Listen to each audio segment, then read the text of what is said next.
Sixth most common question: if Islam allows a man to have more than one wife, why does not Islam allow a woman to have more than one husband?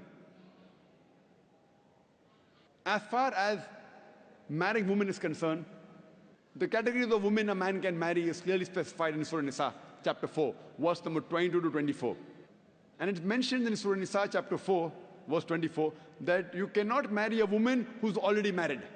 That means in Islam, a woman cannot have more than one husband. Before I give you the real reason, imagine there's already a scarcity of women finding husband.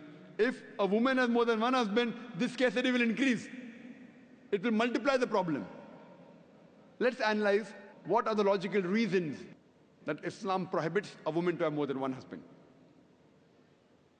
When a man has more than one wife, and if any child is born out of that wedlock, you can easily identify who is the father as well as who is the mother. But if a woman has more than one husband, and if a child is born, you can identify the mother, but you will not be able to identify the father. And if you go to admit that child in school, and if they ask you what is the name of the father, you may have to give two names. And today psychology, they tell us that identifying the parents is very important for a healthy childhood, especially the identity of the father. If you cannot identify the parents, the child has a lot of mental trauma. Today, after science has advanced, I'm aware that there is DNA testing and genetic testing where you can identify who is the father and who is the mother, though it's not very accurate. But even if I agree that maybe after a few years it becomes accurate, yet it has happened recently. All these years it wasn't there. And this is not the only reason why a woman is not allowed to have more than one husband. There are various other reasons.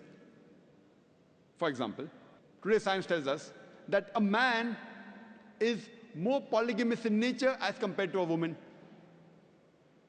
Today science tells us that because of the various behavioral and psychological changes that take place in a woman during menstrual cycle, she cannot do the role of multiple wives simultaneously. Whereas a man, he can do the role of multiple husbands simultaneously.